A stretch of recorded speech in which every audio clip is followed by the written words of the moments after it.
Hello, traders, and welcome to the Friday wrap-up. Friday, March 13th, 2015. Traders, great to be with you for the Friday wrap-up after the New York close. Traders, you're coming to you live from Pattaya, Thailand. Actually, it is Saturday morning for me, early in the morning. And we have a bunch of charts to go over. Remember, traders, this is brought to you through FXCL Excellence in Trading. Traders, if you would, let me introduce myself to you. My name is William Guild. I am your moderator for the Friday wrap-up series that we do every single Friday after the New York close, about 4 or 5 hours after. And we have a lot to talk about this week. Traders, I started trading in the year of 2006 and 2008. I retired from a wonderful 27-year career in the fire rescue department out of the great state of Florida. Traders, 9 days after I retired, I came to Thailand for a 3-month holiday to celebrate my 27-year career. Well, traders, I'm still in Thailand and having a great time. I trade Forex every single trading day, and I'm in the markets. I'm looking for opportunities with probabilities on my side to be successful in my Forex trades. Through education and a lot of discipline, it's working, and I love trading Forex. It's just a great, great second career for me. I'm having just as much fun as I did in my first career. All right, let's take care of the legal stuff, and let's get over to the risk disclaimer. Forex trading has a large potential rewards, but also a large potential of risk. You must be aware of the risks and be willing to accept them in order to invest in the Forex market. Most of all, traders, please do not trade with money you cannot afford to lose. Traders, always remember that past performance of any trading system or methodology is not necessarily indicative of future results. Meaning, if you're on a demo account for 3 months and you're new into the Forex markets and you go to a live account, you'll see a little decline in your wins as real money comes into it, and unfortunately, the brain gets in the way. And we all do it, and don't feel left out. It's just part of trading. All right, let's go over to commentary. A lot of pip movement this week. Nice dollar strength. And I really have to say that the currency markets, as you'll see in the charts, I think we have like 15 charts or 16 charts to look at today, daily charts, that it's dollar strength, and all you want to do is buy the dollar. There was some pullback days, and unfortunately, if you got stuck in one of those, which I did on Monday, I took a loss on Monday. However, I did make up for it, believe it or not, on Friday the 13th. Thank you, pound dollar. Nice sell-off during London lunch, believe it or not. It was a nice trade. All right, so we're going to just continue that trend, and we're going to look to buy the dollar as we go into next week. I don't really see anything out there that's going to change anything. I don't see the Eurozone or the ECB changing anything. And we already know what the Fed's going to do in the United States. They're looking at June, or probably, I think it's not going to be till November. They're going to raise interest rates. And that's just coming out, and they're just starting to talk about it this way. The market soaks it up now, and then when the news comes out, they hope that the market doesn't react negatively to that news data.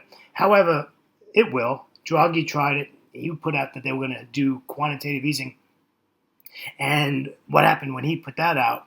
The euro dropped like a rock. I mean, I expect to see in the next 3 to 6 months, we're going to see the euro at parity. So, yeah, it's very interesting to watch.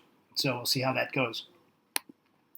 All right, traders, remember, I didn't label on the charts that these are daily charts. Please remember, we're looking at daily charts. These are all daily charts.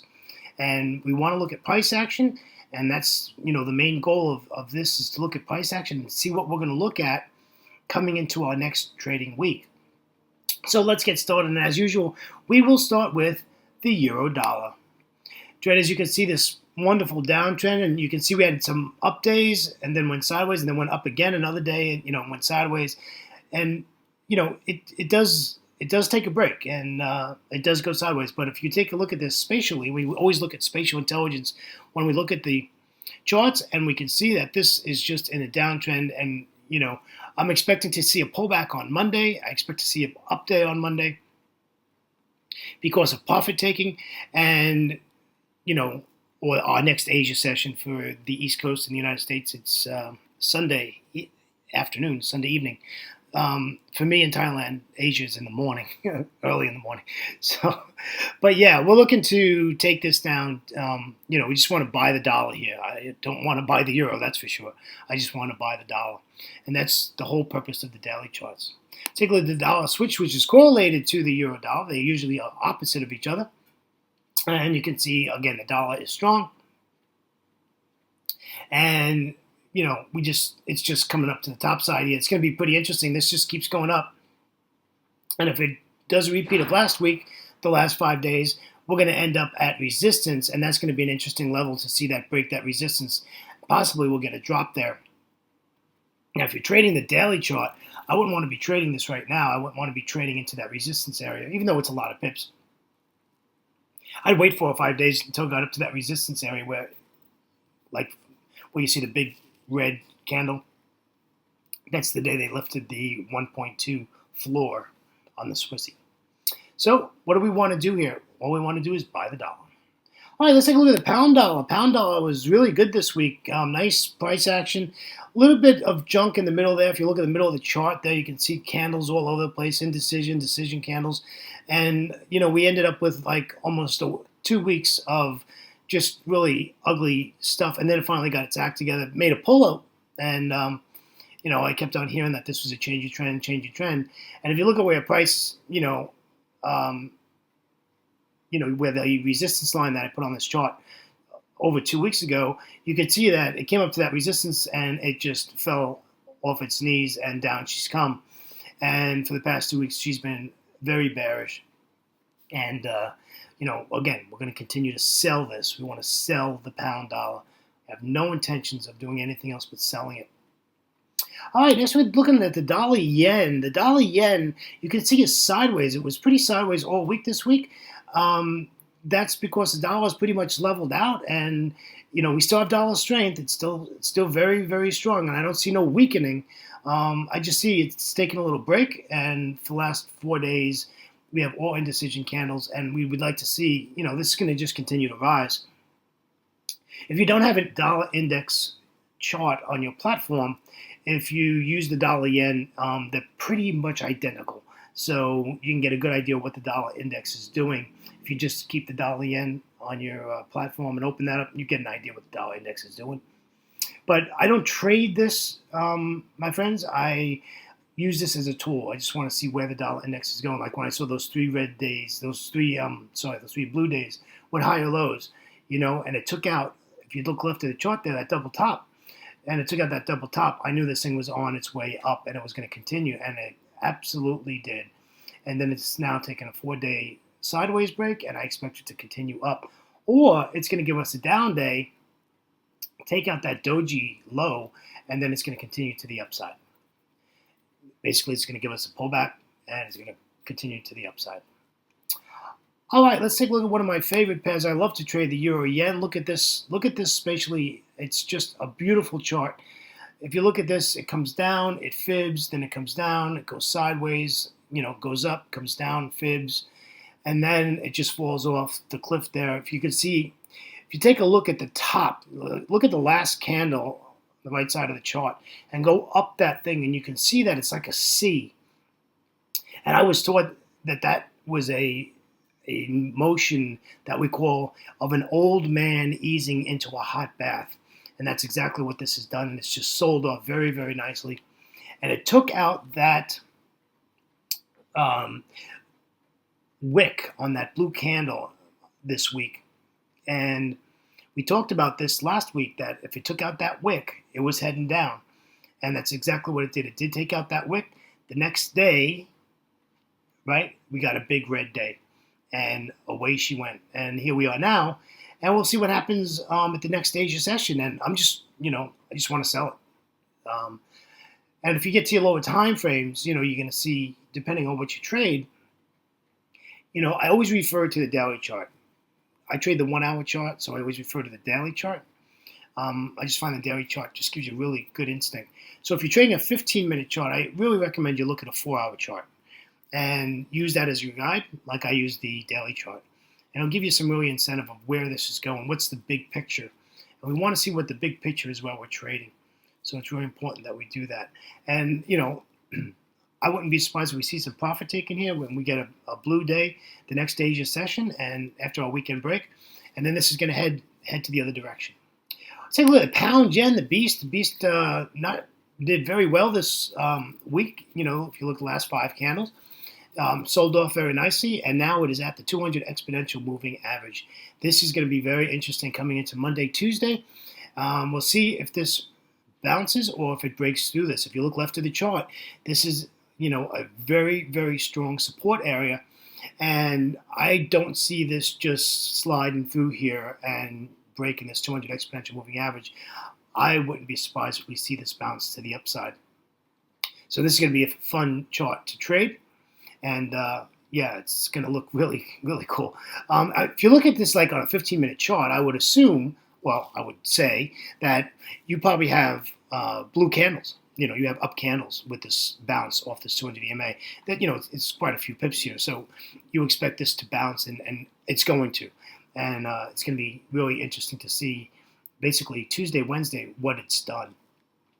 Let's take a look at another Aussie yen. The Aussie yen is another one that we traded. We basically did nothing this week. It was sideways. It's been sideways for the last 3 weeks.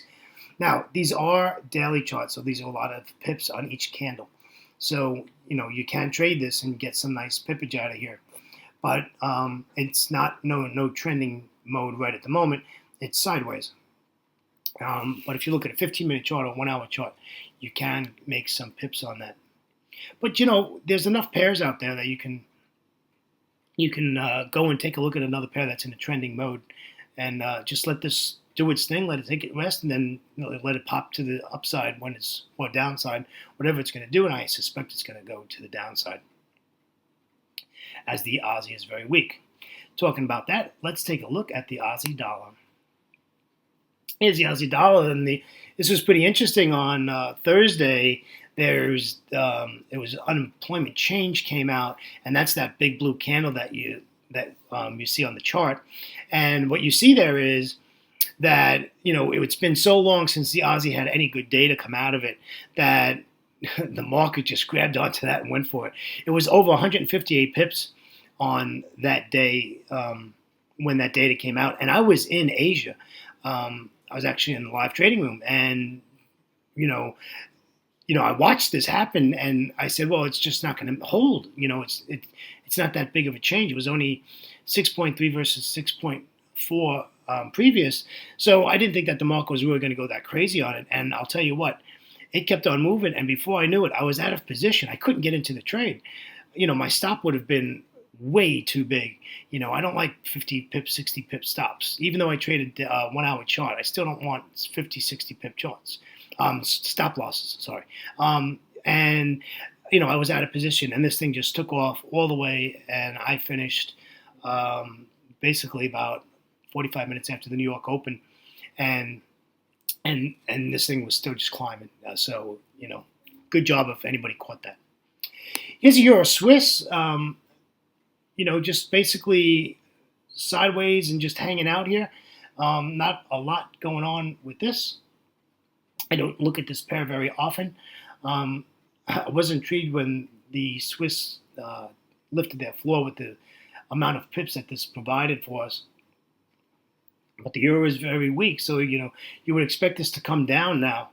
And if you take a look at this again, if you take like a pencil and draw from the last candle, and on all the top of those candles, keep drawing that all the way down, and you'll see you're in a C formation, and that's that old man easing into a hot bath.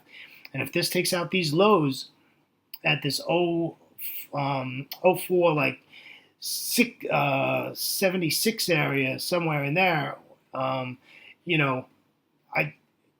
I think this is really maybe even lower than that, maybe 460, and takes that out, that support area, this thing's just going to dump like a rock. This is a Euro Pound. I love this chart. This is really a great chart, especially if you're a new trader. Look at this nice Forex action, just comes down, fibs. Okay, it's in a downtrend, as you can tell, but look at how you get, blue candles, red candles to the upside. That's a fib of the current past swing, and then just comes all the way and falls down. I'm expecting a pullback here. We had one on Thursday. You can see that big blue candle. So I'm expecting this pullback, but we got the pullback on Thursday. But what are you going to do a Fibonacci tool on? It sure didn't make the 23.6 fib. So I'm expecting this possibly to continue to drop, but I'm expecting a pullback at some point, and I just can't put my finger on it, but I'm expecting a pullback, a significant pullback. But, the pound is weak now, and it's not doing as well as it was, and the euro, is really weak, so that's a really bad discussion right there, right? So, all right, let's move on to New Zealand dollar. New Zealand dollar has been all over the place for the last 2 weeks have just been really crazy with this New Zealand dollar. Every day it's a challenge to trade this. Basically put this on the shelf until it figures out what it wants to do. I mean, yes, we can see that it's bearish, but it just swings. You get an up day, then you get a down day, then you get an up day. And what's happened is you can really get beat up on this pair. So my suggestion to you on the New Zealand dollar is don't trade it. Same as the next pair we're going to look at, and that is the dollar CAD. This is sideways, and I really have no intentions of trading this. However, is dollar strong, but it needs to take out that high. Looks like it spiked through it, but it hasn't closed above the previous high all the way left of your chart, and we'll see how this works. But it looks like it's starting to get into a mode here, so we'll see how this works. Here's a pound Aussie. I do trade the pound Aussie. The only bad thing about this pound Aussie is I don't know why, but it really has a huge spread, and I don't understand why. I took a trade on it this week, and I just got a break-even trade, and I got out of there. It was really pretty crazy. But it's sideways, and it's anything against the Aussie is going to be stronger. So the pound is stronger than the Aussie, and we'll see how this goes. This pair I trade all the time. This is the last chart of our session, and this is the Euro Aussie. I love this pair. This pair trades, folks, 140 pips a day sometimes. On a 4-week average, it trades like 140 pips a day. So this is a great pair, the Euro Aussie. Once it gets in its trend and it starts its move, it just goes, and I expect this just to continue to sell off. I have no question about anything else. I expect this to continue. Sorry, traders, we ran long today. There was just a lot to talk about. Traders, on behalf of myself, William Gilday, I'd like to thank you for joining us on this Friday after the New York close. Remember, this is brought to you through FXCL Excellence in Trading. Please come and visit us at fxclearing.com for your trading solutions. Traders, will catch you in the next Asia session for the market opening preview that's brought to you every day before the London Open. Traders, have a great weekend break, and we'll see you next time. Take care now. Bye-bye.